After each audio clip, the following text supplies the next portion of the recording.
Good morning, guys, and welcome back to my channel.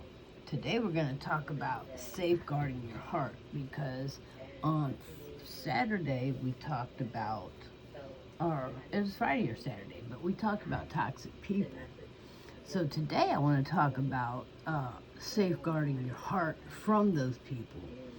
Your heart is a part of you. It's your emotions. It's where you feel things, and it's also, what keeps you alive. You want to safeguard that at all times. Never let your heart be in charge. Never allow your emotions to be in charge. Because when you allow that to happen, when you allow your emotions to be in charge, then anything can happen. Like when you just react based on emotion, that's how we get road rage. That's how we get children that were unexpected. That's how we get all kinds of things. Always, always, always have your heart safeguarded and your head in charge. Because what you don't want to do is allow people that are toxic to come in and have the power over you that they don't have over themselves. And they can easily gain this when we don't recognize who they are, because our heart is running everything around us, and it's even running us. So you definitely want to make sure. Now, let me start off by saying happy February. Happy month of love. Happy February the 2nd. Now, yesterday was my church and family day, so I didn't post, but I did post, I believe, on Friday and Saturday, two videos. So anyway, you really want to vet the people you keep around you. And like I said, in toxic people, if you can't vet the people that you work with, you definitely want to vet the people that you have in your day-to-day circle. That's outside of work, that's outside of school. If you don't get up in the morning looking forward to seeing that person at work, looking forward to seeing that person at school, looking forward to being around said person, do you know it's okay to not go to the company functions, to not be involved in all the school functions? Now, I'm not going to say, if you're in school, let me definitely say that you can participate in a school function and not be around someone you don't like, or not be around someone who is just not a good influence or not good in your spirit. You can still participate in functions. Now, with that being said, it's a whole lot different when you're in a company picnic, or if you're at a company baseball team. You may be on that team and you don't want to be around said person because said person that you don't like on the job is the same person who might be the coach. Great. Then you know what? Find something else to do. On that day, take your family bowling. You know you're not going to run into that person because they're over there on the baseball field with the company. Now, if you're looking to schmarooze and peruse the company boss and all that, and you want to move up in the company, and that means, being around said person that you don't like, okay, that's okay, because again, you don't have to let these people that you have no choice to be around have control of your emotions. You are in control of your thoughts. You are in control of what you say. You are in control of what you do. Your spirit, drives this flesh car. Always remember that. So you don't have to necessarily react to someone's acting. And what I mean by that is, by someone acting out, someone being, albeit for me to say retard, but if someone's being stupid, then you should take that into consideration, that you don't have to give them control of your car. You don't have to give them. If you got someone sitting in the passenger seat that doesn't know how to drive, but they're steady trying to give you directions, you're not gonna pull a cartoon move and rip the steering wheel off the dash and stick it on their side and let them drive. You look at them, you roll your eyes. Hopefully, if you got somebody with any common sense sitting beside you, they got the message. Same with these people. If you look at them and roll your eyes and they don't get the message, you know what? Nothing more needs to be said. Because these people either A, don't give a damn, or B, they've got the result they were looking for. They are trying to get on your nerves. They are trying to aggravate you. They are trying to discombobulate your emotions. They are trying to get you, they're trying to break you.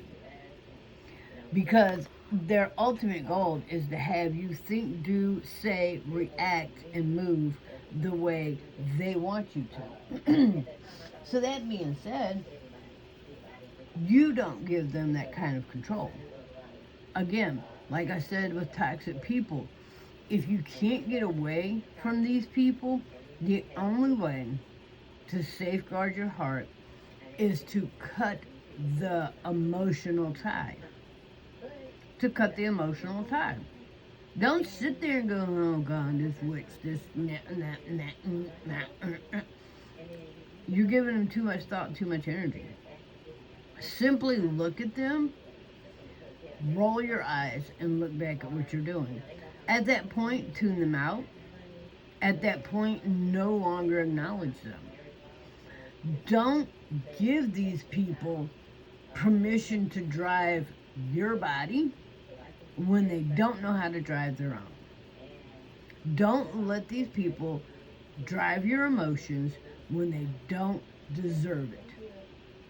These people will come into your life, they will wreak havoc, and then they're gone. And you're left to pick up the pieces that should have never been broken in the first place. I don't care if this is family. I don't care if this is people you work around. I don't care if this is people you go to school with.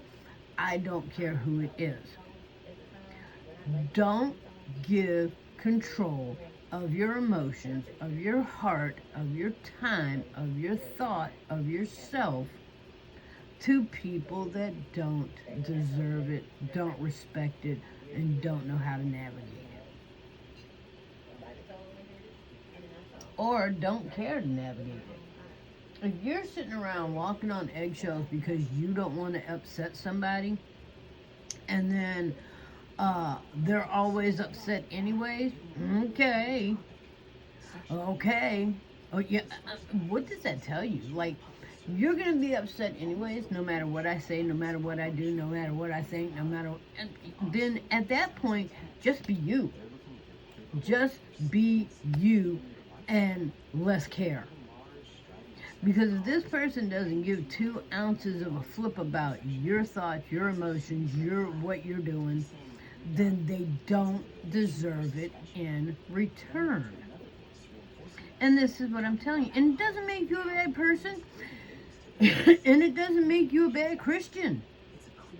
Because you choose not to be fooled, manipulated, lied to, because you refuse to be picked apart, because you refuse to cow down and bow down, and oh, I'm so sorry. Oh, I'm so sorry. I didn't mean to hurt your feelings. They don't care. They don't care about your feelings. They don't care about your feelings. Why do you have to change who you are to satisfy who they are? Absolutely, no. Absolutely not. And let me tell you something. If this is the kind of people that you're working around, maybe it's time to think about a new job. But if this is your boss that you're having to deal with on the daily, it's definitely time to think about a new job. And I'm not gonna lie to you. If it means taking a $2 pay cut just to have peace of mind, and you go, oh, well, my bills and my food, and I got, okay. Well, you know what? when your bills are paid and you had to go through hell to pay them, I can tell you right now that Satan is running your life and your household, because Satan is the only one who giveth you things and addeth sorrow. Jesus said, what I give you addeth no sorrow. So definitely think about where you're at, because here, let me tell you something. I don't want to quit working this job because this job is paying me good money, and I get to pay my rent, and I get to pay my bills, and then here's what you're forgetting. I also get to pay my therapy bill. I get to pay my therapy bill. I get to pay my prescription bill. I get to pay my anxiety letter, and then I get to pay my depression, and I get to pay, yeah. You got way more bills to pay at this job than you would if you took a $2 pay cut and were happy and didn't have to be on the depression meds, the anxiety meds, the therapist. Makes sense, don't it? But anyway, I don't know how late my family's going to sleep this morning, because, Satan tried to worm his way in to my son's life over the weekend, and he walked away from one job because he knows. He knows, he's not going to work in a set environment when the environment's not right.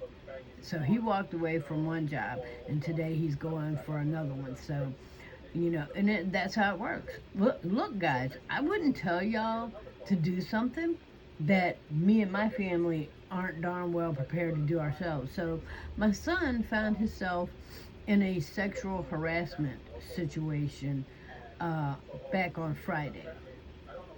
And when he told it to me, I told him, I said, look, you need to get in touch with your manager right now and tell them thank you for the opportunity. Thank you for thank you for the opportunity to work with that company. And you appreciate all the things that you got to learn while you were there. But today or yesterday was your last day, because you will no longer be coming in. And then cut ties. And so that's what he did. And he texted her, and the manager replied, okay. And then a few minutes later, hold on.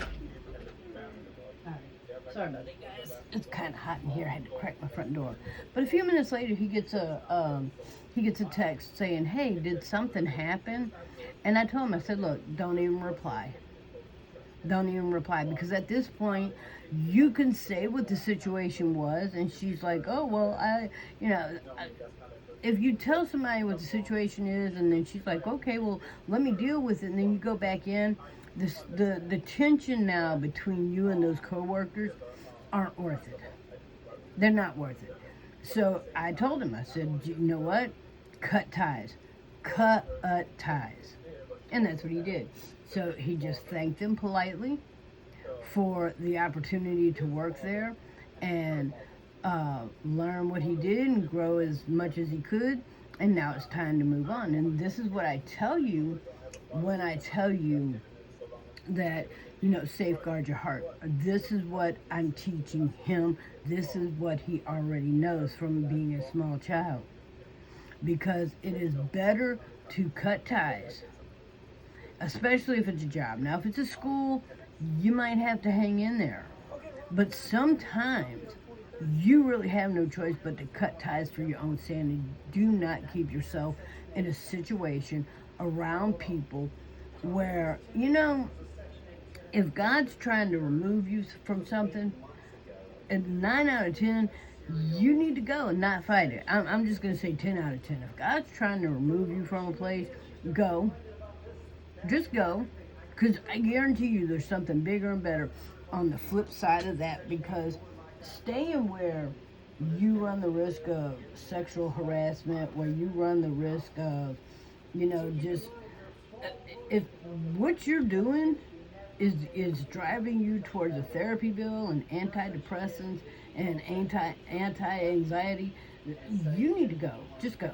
You're not safeguarding your heart, and I guarantee you, once you learn to fully safeguard your heart and you become aware of the things going on around you and the people around you, you can start to build an environment that is so healthy, so full of joy, so full of love, so full of just daily positivity that you have no choice but to grow and flourish. And it all starts with you knowing how to navigate you. This year, 2026, learn how to navigate you. Now you see these things that I have the camera looking at right now. This is what I look at on a daily basis. And if you look, you see all the dates and I got my candle here. And just side note, guys, I literally made this candle yesterday. I made that one, and then I bought that one. So anyway, and I get so much joy out of the little things, like these little notebooks I have in front of me, and then the little candles I make. They have such a wonderful scent to them because I add my own scents. I add my own essential oils and things.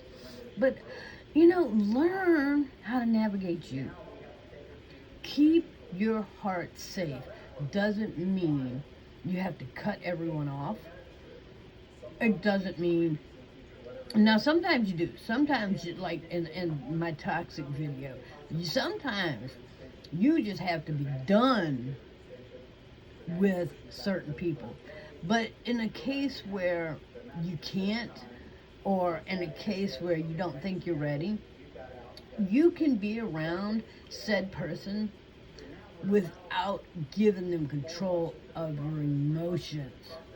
The minute you hand them control of your emotions, you'll know it.